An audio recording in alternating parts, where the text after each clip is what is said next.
Hello guys, and welcome back to the channel. So in this video we are going to talk about the one and only SVB and how the bank went under and the government stepped in and saved the day. What does it mean? My thoughts on the cycle and what is next for our favorite stocks and the stock market, and are we going to have a bull market? Some say that the Fed obviously can't raise rates anymore, so that means that we're getting a bull market. Some say that this is the beginning of a collapse in the economic system. So you are going to get my thoughts on this. And by the way, make sure that you're subscribed so you don't miss any videos like this one.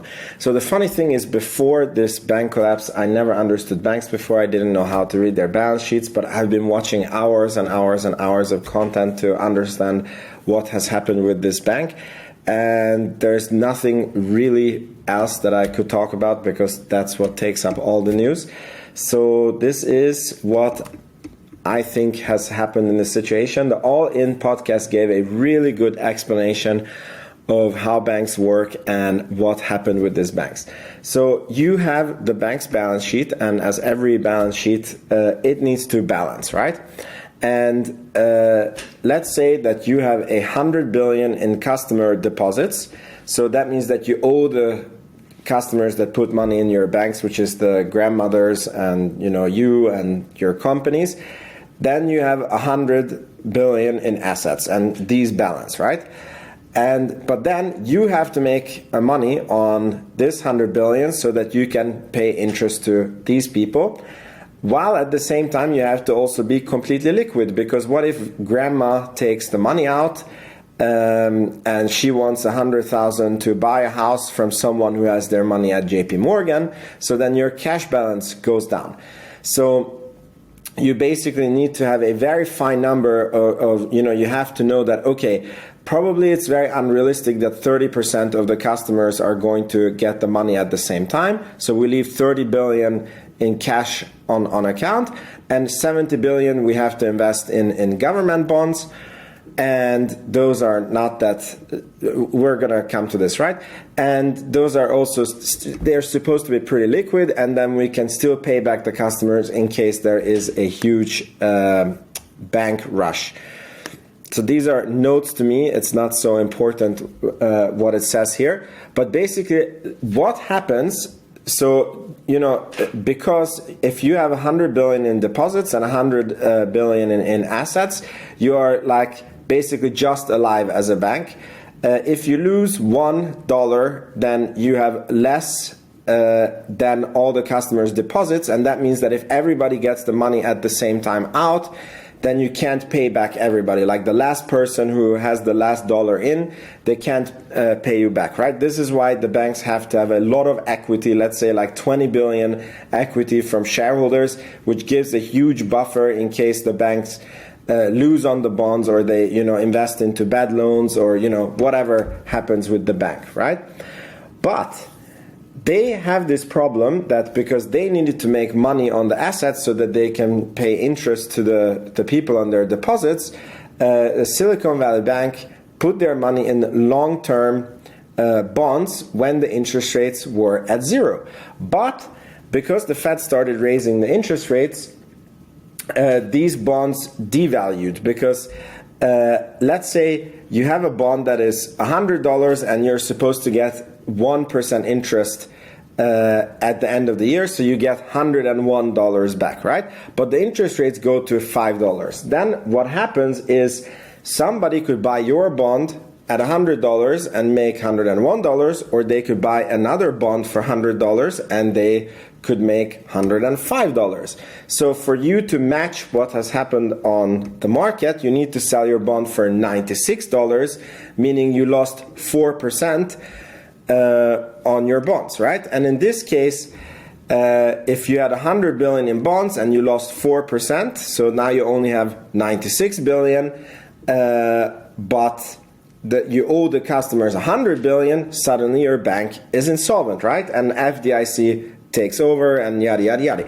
But there's a trick, because if you don't need to sell these bonds, you can mark them in your bookkeeping that you're holding them to maturity, because if you hold them to maturity, in the end, it will be 101, even though you could have made more money elsewhere. But then there's no harm to anyone because your bank is still solvent. You know, this asset is not marked to market. Nobody has a problem, right? But the only time when shit would really, really hit the fan is if a lot of people would start taking money out, and you would be forced to sell these bonds at a loss, which would, you know, flip your balance sheet upside down.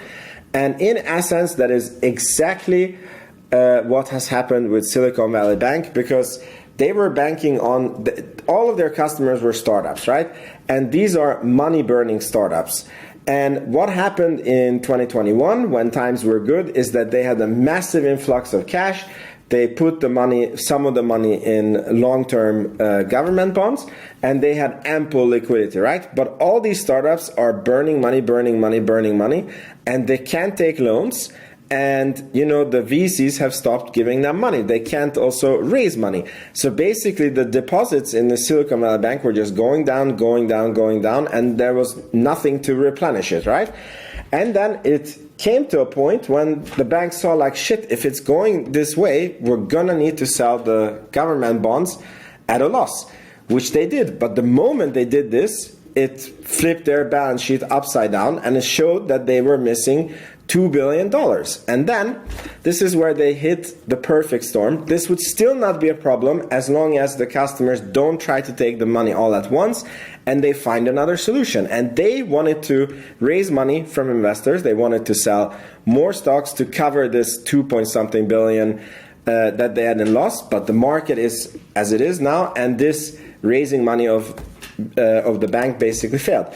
So now this is where the perfect storm hit them, because they had this very special type of customer, you know, all the venture and startup customers, and they're very, very connected. So Peter Thiel, who was involved in PayPal, obviously knows his way around banks. He called all his startups and said, get the money out.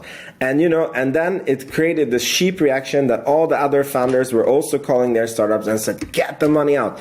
And it's only the last 2 billion out of the 100 billion that wouldn't get their money, right? But you don't, you essentially have no risk moving your money. And if you stay in the bank, you are risking losing your money down to this 250,000 FDIC insurance, right? So you have basically no upside on staying, and you have zero downside on moving out your money. And in essence, basically these startup customers created a bank run. I don't think that this would have happened if the bank has, you know, normal grandpas and grandmas and, you know, retail people piling in with their money, because anyways their accounts would have been insured with this FDIC insurance. And I think they really got hit by a perfect storm, right?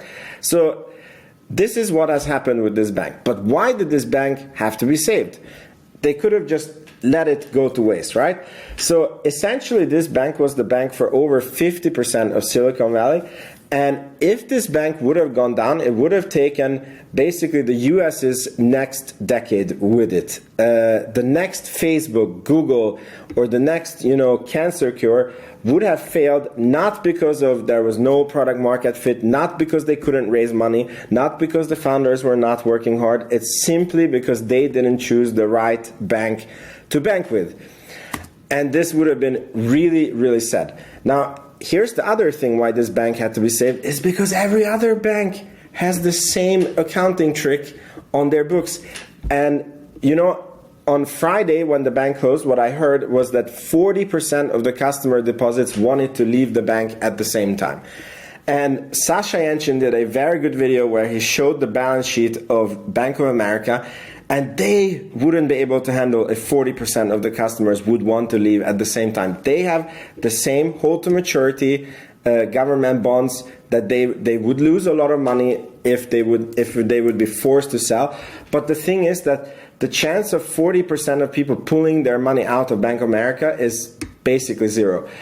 But if this thing would have flapped to other regional banks, because this could be a problem with regional banks, that people get scared and, you know, they want to pull the money up to JP Morgan and all the big super banks, this would have started a collapse in the banking system, and it would have been way more costlier to step in later on the chain. So basically they nipped it in the bud, which I think was a very smart thing to do.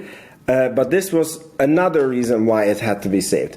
And if this fully plays out and all the regional banks fail, then you would have ended up with 3 to 4 super banks that are way too big to fail.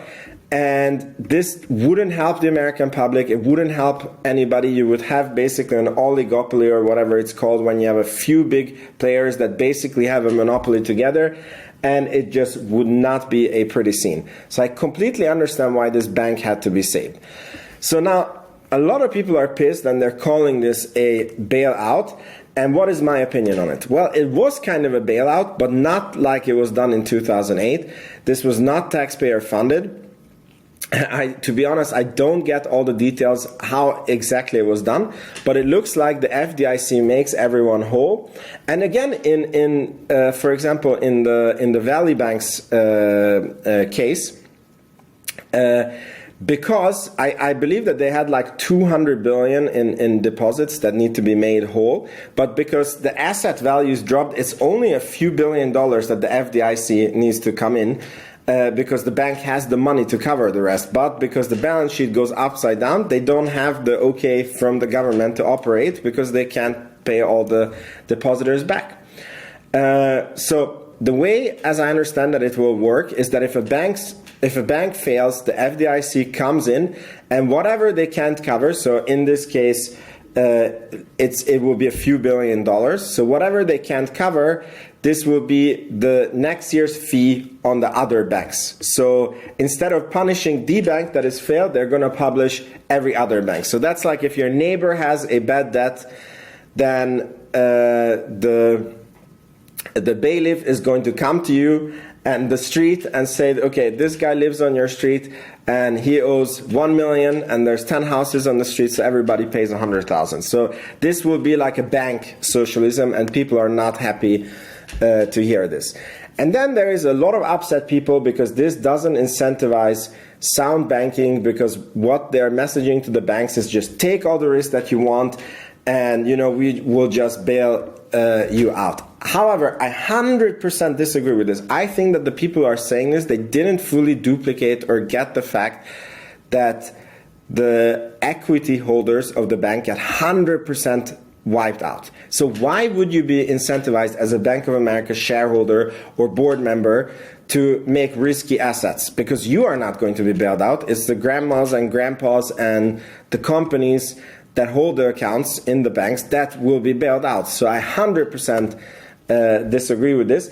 And on top of it, it looks like the Fed is setting up a lending facility where they would loan against these government bonds to hold to maturity. So as I said, you have the $100 bond and you would get $101, and if the bond prices are 5%, now on the open market, you would only be able to sell this bond for 95, so that the guy gets, or 96, so that the guy gets the 5% and it becomes 101. But the Fed would take this at face value and charge some fee or something. But in essence, this to me is quantitative easing, because basically there's not enough money in the system, and then the Fed takes bad assets so that the banks have liquidity enough to not go under.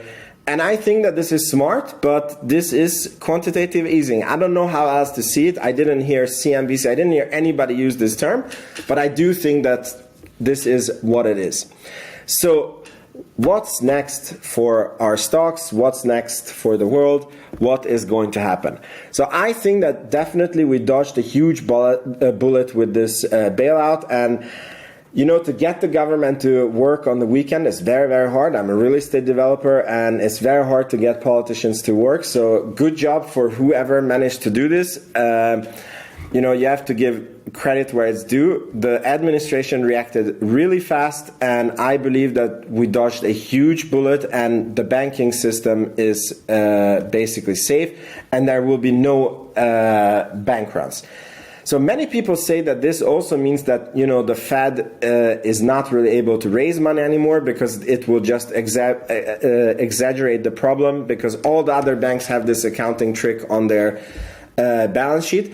But I think that this is not fully correct, because they did set up this lending facility, which is printing money again. And that would mean that if the banks come under pressure because of the bond price mismatch, then they are able to use this lending facility and anyways get liquidity. So this is what I think. Again, I didn't hear this anywhere. And theoretically, if the Fed can't raise, then what's going to happen with the inflation? I think that this result, if the Fed is not raising and inflation is rampant still, then this would result in a short-term bull market where, you know, the market gets a relief, but then it would turn into a very long-term bear market, because instead of handling the inflation really fast, we have to stand at the interest rate that we have today, and we just have to wait the years or how long it takes to get the inflation down to 2%, whereas maybe we would just quickly raise, get it down to 2%, and then go back to easing. I think that even though that feels more painful, that is a better version, because, you know, you fully take care of the problem.